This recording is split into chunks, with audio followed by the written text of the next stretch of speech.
जय जगन्नाथ नमस्कार। आसतु नजर पकईवा आज टॉप न्यूज अपडेट कौन सब रही किंतु ता पूर्व आपण मानक गोटे अनुरोध भिडियोटी संपूर्ण देखि सुचिंतित मतामत दिंतु।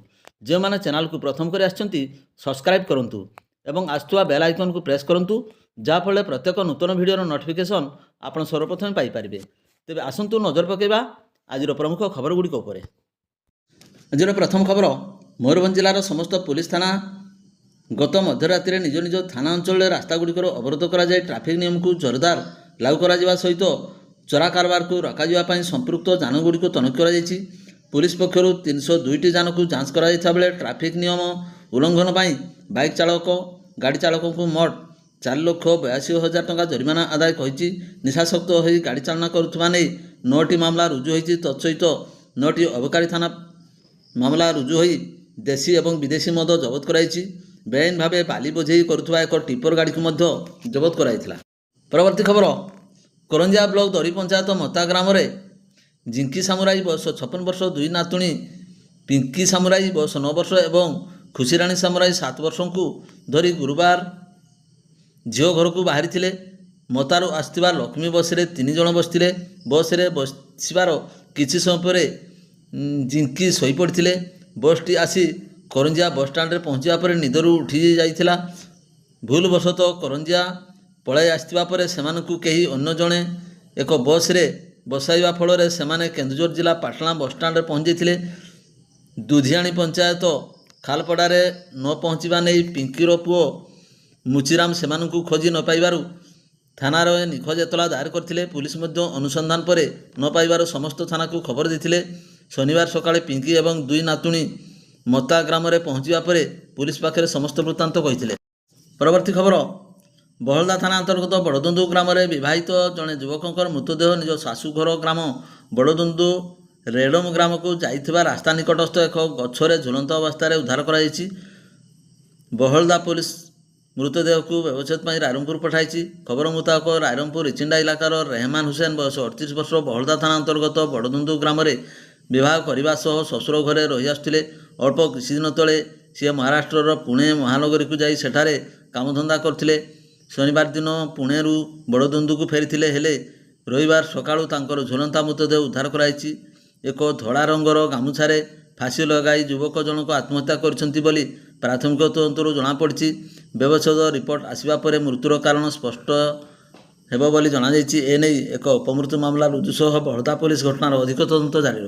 परवर्ती खबर गोपबंधुनगर ब्लॉक कुआमरा पंचायत रंगामाटिया निकट में मध्याह्न एक माल बोझाई ऑटो भारसाम्य हराई रास्ता तलू खसी पड़ा जो चालक गुरुतर होगा सह ऑटोर सम्मुख भाग भांगी संपूर्ण नष्ट हो जाएगी। सूचना मुताबक कप्तिपदा थाना अंतर्गत नदुडीहा स्थित काठपाड़ ग्रामर चिन्मय महांती ओडी 22 एडी 3888 नंबर विशिष्ट डाला ऑटोरे जीआई तार बोझेई कर रेमुणारू निज घर को फेरुला बेले रास्ता पार्श्वर थिबा एक शाल गछरे पिटी होई 5 फुट तल को ओलटी पड़ता। चालक चिन्मय आहत हो जाइथिबा बेले ऑटोरे बसिथिबा तांको स्त्री एवं 2 वर्षर पुओ भर्ती होइछन्ति। चिन्मय को कुआमरा डाक्तरखाना भर्ती कराइथिबा बेले कुआमरा फांडी पुलिस घटनास्थल में ऑटो को जबत करी अधिक तदंत जारी रखिछि। परवर्ती खबर शनिवार पूर्वाह्न विषय अग्निशम विभाग कार्यालय निकट में 2टी मोटरसाइकेल मुहांमुही धक्का हुई 4 जन गुरुतर आहत होइछन्ति। विषय ब्लॉक छकरू अग्निशम विभाग कार्यालय दे पोखरिया जाइथिबा निरला रास्तार यही अभावनीय घटना घटी। उभय मोटरसाइकेल 2 जन लेखाएं बसी विपरीत दिगरू आसुवा बेले यही बुलाणी निकट में संभवतः द्रुत गाड़ी चालना जो चालक मैंने नियंत्रण हराई परस्पर को धक्का दे पड़ जाते। अग्निशम विभाग कर्मचारी तथा स्थानीय लोके आहत को उद्धार कर डाक्तरखाना जाते। विषय डाक्तरखाना प्राथमिक चिकित्सा कराइए 4 आहत को बारिपदा स्थित पंडित रघुनाथ मुर्मू भेषज महाविद्यालय को पठाई। गोटे मोटरसाइकेल बारिपदा निकटस्थ देवेन्द्रपुर सुमन सोरेन और सोनू सोरेन होता बेले अन्य गाड़ी में उलगिढ़ीर राकेश सिंह और कुलीपशीर शंभुचरण माझी बसते बोली विषय डाक्तरखाना सूत्रु प्रकाश। पुलिस चालक को जबत करिछि। बाइक को मध्य जबत करी अधिक तदंत जारी रख। परवर्ती खबर बैसिंगा थाना अधीन दुर्गापुर ग्राम उपकंठ पड़ियारे चलुवा छेली चोरी कर चंपट मारुवा बेले काबू करथिले ग्रामवासी। अभियोग पर 2 अभियुक्तों को गिरफ्त कर कटचाण करिछि पुलिस। सूचना अनुसार दुर्गापुर ग्रामर ଅତୁଲ ସେନାପତି ନିଜର ପାଳିଥିବା 4ଟି ଛେଳି ନେଇ ପାଖ ପଡ଼ିଆରେ ଚରାଉଥିଲେ। ଗୋଟିଏ ଛେଳି ଚରୁଥିବାରୁ ଅତୁଲଙ୍କ ଠାରୁ ଟିକେ ଦୂର ରାସ୍ତା ପାର୍ଶ୍ୱରେ ପଳାଇ ଯାଇଥିଲା। ଠିକ୍ ସେତିକି ବେଳେ 2 ଜଣ ଦୁର୍ବୃତ୍ତ ଏକ ବାଇକ୍ରେ ଆସି ରାସ୍ତା ପାର୍ଶ୍ୱସ୍ଥ ଛେଳିକୁ ଉଠାଇ ନେଇ ପଣସିଆ ରାସ୍ତାରେ ଖସିବାକୁ ବସିଥିଲେ। ଅତୁଲ ଚିତ୍କାର କରିବାରୁ ଦୂରରେ ଥିବା ଗ୍ରାମବାସୀମାନେ 2 ଦୁର୍ବୃତ୍ତଙ୍କୁ ଗୋଡ଼ାଇ ଶିବ ମନ୍ଦିର ପାଖରେ ମାଡ଼ି ବସି ଉତ୍ତମ ମଧ୍ୟମ ଦେଇଥିଲେ। ପରେ 2 ଜଣଙ୍କୁ ବୈଶିଙ୍ଗା ପୋଲିସକୁ ହସ୍ତାନ୍ତରିତ କରିଥିଲେ। ପୁଲିସ ଏକ ମାମଲା ରୁଜୁ କରି ବାଇକ୍ ଜବତ ପୂର୍ବକ ଅଭିଯୁକ୍ତ ଦ୍ୱୟଙ୍କୁ ଗିରଫ କରି କୋର୍ଟ ଚାଲାଣ କରିଛି। ପରବର୍ତ୍ତୀ ଖବର, ମୟୂରଭଞ୍ଜ ଜିଲ୍ଲା ମରଡ଼ା ଦାନ୍ତିଆମୁହାଁ ପଞ୍ଚାୟତ ଅଧୀନ ବଡ଼ଜାମଣି ଗ୍ରାମରେ ଉକ୍ତ ଗ୍ରାମର ଆଦିମ ଜନଜାତି ଖଡ଼ା ସମ୍ପ୍ରଦାୟର ସ୍ୱର୍ଗତ ଜନେଶ ଦେହୁରୀଙ୍କ ପୁଅ ବଗୁ ଓରଫ ଜଗୁ ଦେହୁରୀ ବୟସ 29 ବର୍ଷ ପୂର୍ବରୁ ନିଜ ପିତାମାତାଙ୍କ ଦେହାନ୍ତ ପରେ ଶୁଦ୍ଧିକ୍ରିୟା କାମ ସରିବା ପରେ ପରିବାର ଭରଣ ପୋଷଣ ପାଇଁ ରୋଜଗାର ଆଶାରେ ଦାଦନ ଶ୍ରମିକ ସାଜି ବଡ଼ଜାମଣି ଫାଣ୍ଡି ଅଧୀନ ପଞ୍ଚାବେଳା ପଞ୍ଚାୟତର ଜଣେ ଦଲାଲଙ୍କ ସହ ପ୍ରରୋଚନାରେ ପଡ଼ି ବାହାର ରାଜ୍ୟ ଗୁଜରାଟରେ କାମ କରିବାକୁ ଯାଇଥିଲେ।